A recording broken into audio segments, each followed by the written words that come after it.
ఓం మహాగణాధిపతయే నమః. ఓం గురుభ్యో నమః. ఓం శ్రీమాత్రే నమః. పరమేశ్వర స్వరూపమైనటువంటి జ్యోతిష, వాస్తు మరియు ఇతర అనేకమైనటువంటి శాస్త్రములను మనకు అందించినటువంటి మహర్షులకి నమస్కారం.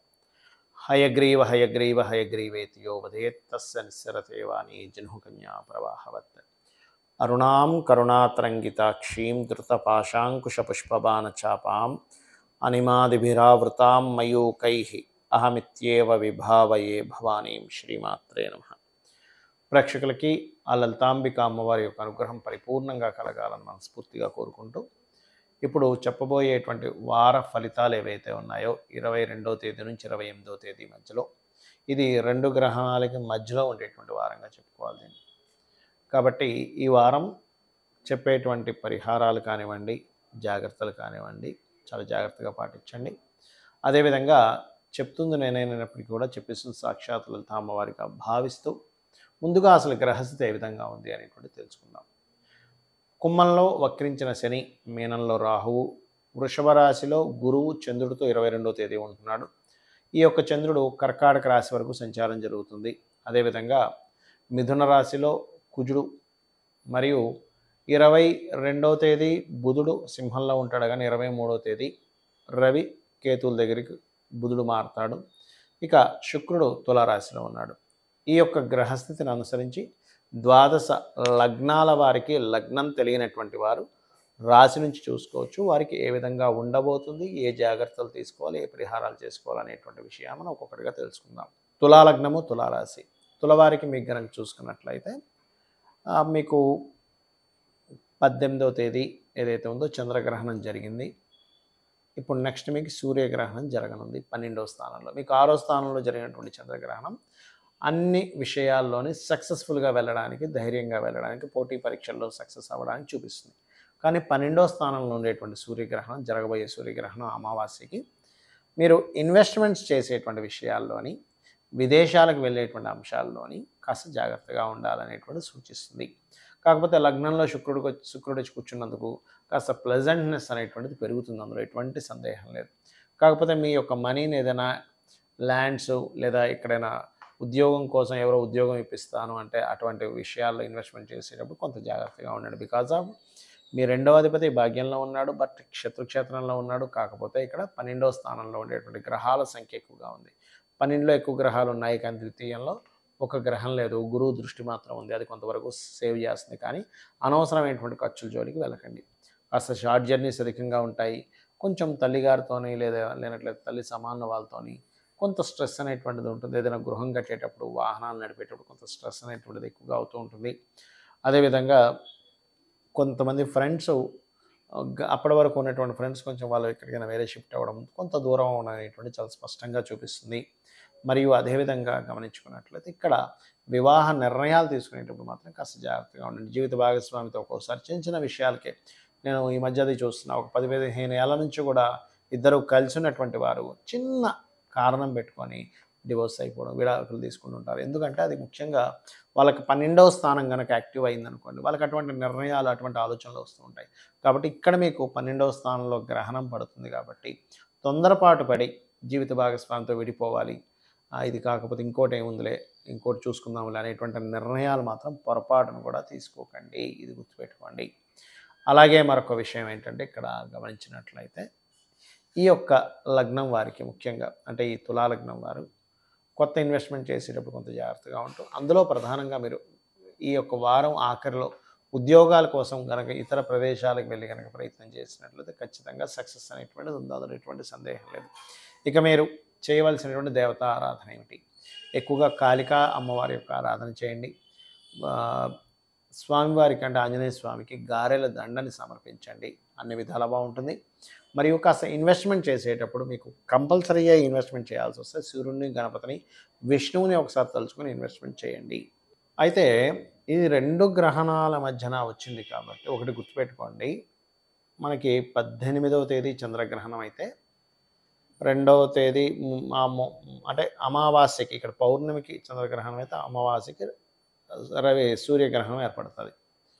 అయితే ఈ రవిచంద్ర గ్రహాలు ఎప్పుడైతే రాహుకేతు సంబంధాలు కలిగి ఉంటాయో ఇది గ్రహణాన్ని ఇస్తుంది. కాబట్టి ఛాయాగ్రహాలు నోట్స్ అంటారు వాటిని. మరి ఈ గ్రహణానికి సంబంధించినటువంటి విషయంలో ఈ వారం ఎటువంటి ఇబ్బంది కలగకుండా ఉండాలి, మనకందరికీ హ్యాపీగా ఉండాలి. ఎందుకంటే కొంతమందికి డేట్ ఆఫ్ బర్త్ ఉంటుంది, ఉండదు, వాళ్ళకి రాశి తెలుస్తుంది, తెలీదు, నక్షత్రం తెలుస్తుంది, తెలియదు కొంతమందికి. మరి వాళ్ళందరూ ఏం చేసుకోవాలంటే ముఖ్యంగా గుర్తుపెట్టుకోండి, ఇది ఒక అద్భుతమైన అవకాశంగా భావించండి. మొట్టమొదటిగా మీరు ఏం చేస్తారంటే నవగ్రహాల్లో రవి, చంద్ర, రాహు, కేతు ఈ గ్రహాలు, వీలైతే శని, కుజ గ్రహాల దగ్గర కూడా పెడితే మంచిది. బట్ ఈ 4 గ్రహాలకు మేజర్గా మీరు దీపారాధన చేయండి. మీది ఏ నక్షత్రమైనా ఏ రాశి అయినా సంబంధం లేదు. అలాగే మనకి అమావాస్యకి సూర్యగ్రహణం అవుతుంది. ఆ సూర్యగ్రహణం అయిన తర్వాత స్వయం పాకము అంటారు. స్వయం పాకం మీ పితృదేవతల కోసమని ఇవ్వండి. అయితే ఎప్పుడు కూడా గుర్తుపెట్టుకోండి, ఈ గ్రహణాలు ఏర్పడినప్పుడు ముఖ్యంగా మీ జన్మజాతకాల్లో గుర్తుపెట్టుకోండి, కన్యారాశిలోని మీనరాశిలోని మీకు ఎటువంటి యోగం ఏర్పడింది అని చూసుకోవాలి. ఆ యోగాన్ని ఈ గ్రహణం కన్యా మీనరాశుల్లో చంద్రగ్రహణం, సూర్యగ్రహణం పడుతుంది కాబట్టి ఆ పర్టికులర్ అంశాలకు సంబంధించినటువంటి విషయంలో మీకు ఎఫెక్ట్ అనేటువంటిది ఉంటుంది, గుర్తుపెట్టుకోండి. అందుకని ఏం చేయాలి, నేను చెప్పినట్టుగా ఈ యొక్క నేను గ్రహణానికి ఏవైతే మనం గత వీడియోలో చెప్పుకున్నాం, ఏదైతే దానాలు చెప్పామో అవి చేసుకోవాలి. అలాగే ఈ యొక్క నేను చెప్పినట్టుగా రాహువు, కేతువు, చంద్ర, రవి గ్రహాల దగ్గర దీపారాధన చేసుకుంటూ ఈ 40 రోజుల పాటు గుర్తుపెట్టుకోండి శ్రీమాత్రే నమః అనే మంత్ర సాధన.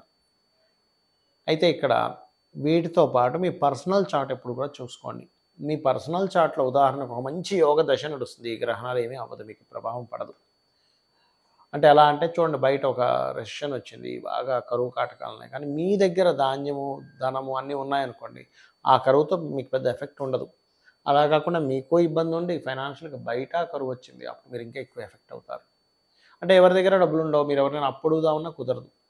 అంటే ఏమిటి, మీ personal chart is most important. Personal చార్ట్లో ఏ దశ నడుస్తుంది, ఏ అంతర్దశ నడుస్తుంది, ఏ ప్రత్యంతర్దశ నడుస్తుంది, మీకున్నటువంటి యోగం ఏమిటి, మీకు ప్రస్తుతం నడుస్తున్న మహాదశ యోగ్యవంతంగా ఉందా, నీచభంగ రాజయోగాలు ఉన్నాయా, విపరీత రాజయోగాలు ఉన్నాయా, మీ లగ్నం యొక్క స్ట్రెంత్ ఏంటి, ఒక్కటే గుర్తుపెట్టుకోండి. ఇప్పుడు కూడా లగ్నం బలంగా ఉంది, ఏదైనా సాధించగలడు. ధనభావం బలంగా ఉంది, ఏ రూపంలో అయినా డబ్బులు వస్తుంది ఆ జాతకుడికి. అయితే ఏ రూపంలో అయినా వస్తుందా అంటే మళ్ళీ స్పెసిఫిక్ కొన్ని కాంబినేషన్స్ ద్వారా ఎక్కువగా వస్తుంది, గుర్తుపెట్టుకోండి. అలాగే ప్రయత్న స్థానం బలంగా ఉంది, చేసే ప్రయత్నం ఫలిస్తుంది. కొంతమందికి ప్రాపర్టీసే వాళ్ళకు ఒక స్ట్రెంగ్త్, అంటే ఎక్కడ డబ్బులు పెట్టుకున్నా సరే అది పెరుగుతూ ఉంటుంది బాగా. అలాంటప్పుడు అలాంటి వాళ్ళు ఆ రూట్లో వెళ్తేనే చాలా బాగుంటుంది. లేదా కొంతమందికి విద్య, కొంతమందికి క్రియేటివిటీ, మరి కొంతమందికి జీవిత భాగస్వామి రావడం వల్ల కలిసి రావడం, మరి కొంతమందికి సంతానం తర్వాత కలిసి రావడం, లేదా కొంతమంది నిత్యము వాళ్ళు ఎప్పుడు వర్క్లో ఉండే వాళ్ళు బాగా సక్సెస్ అవుతారు. అలాగే కొంతమందికి షేర్ మార్కెట్, అయితే చాలా తక్కువ మందికి షేర్ మార్కెట్ అనేది కలిసి వస్తుంది. అది చాలా రేర్ కాంబినేషన్, 2, 5, 8, 11 కాంబినేషన్ ఏర్పడుతూ అది నీచభంగ రాజయోగము, విపరీత రాజయోగం ఖచ్చితంగా ఉండాలి అక్కడ. అదేవిధంగా వృత్తా, వ్యాపారమా, ఇన్వెస్ట్మెంట్స్ చేస్తే బాగుంటుందా, ఎప్పుడు చేయాలి, విదేశాలకు వెళ్తే బాగుంటుందా, ఇక్కడ ఉంటే బాగుంటుందా అనేటువంటి అంశాలన్నీ కూడా మీ యొక్క జన్మజాతకంలో నిక్షిప్తమై ఉంటాయి, గుర్తుపెట్టుకోండి. అలాగే మరొక విషయం ఏంటంటే ఇక్కడ ఈ కాంబినేషన్ ఏదైతే ఉందో ఈ కాంబినేషన్స్ని ఫస్ట్ మీరు స్టడీ చేసుకోవాలి ఎప్పుడు కూడా. నా జన్మజాతకంలో ఏ యోగం ఉంది, అంతేగాని చాలామంది తెలియక ఏం చేస్తారంటే అయ్యో నాకు ఏలినాటి శని నడుస్తుంది, కాలసర్ప దోషం ఉంది, అందుకే ఇలా అయిపోతుందేమో అనుకుంటూ ఉంటారు. కాదు, ఫస్ట్ ఆఫ్ ఆల్ మీ యొక్క జన్మజాతకంలో ఉన్నటువంటి కాంబినేషన్ ఏముంది, మీకు ఏ యోగం పట్టింది, ఏ యోగం వల్ల మీరు ఎలాగ మీరు సక్సెస్ అవుతారు అనేటువంటిది చూసుకోవాలి ఎప్పుడు కూడా. కాబట్టి ఏంటంటే పర్టికులర్గా ఈ గ్రహణాలు వచ్చినప్పుడు మాత్రం, ఎందుకంటే 2 గ్రహణాల మధ్యని మనం మాట్లాడుకుంటున్నాం, 2 గ్రహణాల మధ్యన వచ్చేటువంటి యోగము అనేటువంటిది. మరి ఈ 2 గ్రహణాల మధ్యని ఈ వార ఫలితాలు ఉన్నాయి కాబట్టి ఈ 2 గ్రహణాలకి కూడా మీరు ఎంత దేవతారాధన చేస్తూ ఉన్నట్లయితే మీ పూర్వజన్మల్లో ఉన్నటువంటి కర్మ తొలగిపోతుంది, గుర్తుపెట్టుకోండి. మీ పాస్ట్ లైఫ్లో ఏదో చేశాము, ఆ యొక్క కర్మ మనకు అడ్డుపడుతుంది. ఎందుకంటే మనం ఈ జన్మలో ఏదో ప్రయత్నం చేస్తుంటాము, కానీ ఏది ముందుకు కదలికి రావట్లేదండి, కారణం అది. కాబట్టి ఎక్కువగా అందరికీ కూడా అప్పుల బాధలు ఎక్కువగా ఉన్నాయి కాబట్టి ఓం అపర్ణాయే నమః, ఓం సంపత్కరీ సమారూఢ సింధుర వ్రజ సేవితాయ నమః. కొంతమందికి మానసిక స్ట్రెస్లు ఎక్కువగా ఉంటాయి. మానసికంగా అవ్వట్లేదండి అంటూ ఉంటారు. పర్టికులర్గా మీనరాశి వారు మరింత జాగ్రత్తగా ఉండాలి, ఎందుకంటే అక్కడే గ్రహణం పడుతుంది. కన్యారాశి వారికేమో సూర్యగ్రహణం పడుతుంది కాబట్టి వీళ్ళు పర్టికులర్గా భానుమండల మధ్యస్థ భైరవి భగమాలిని అనే నామాన్ని కన్యారాశి వారు ఎక్కువగా చేయాలి సూర్యగ్రహణ సమయంలో. మీన రాశి వారు ఏంటంటే అష్టమి చంద్ర విభ్రాజ అలికస్థల శోభితాయే నమః, లేదా తాటంక యుగలీభూత తపన ఉడుప మండల అనేటువంటి నామస్మరణ మీకు కనుక చేసినట్లయితే ఖచ్చితంగా బాగుంటుంది. ఆ యొక్క అమ్మవారి యొక్క అనుగ్రహం మీకు కలుగుతుంది. శ్రీమాత్రే నమః.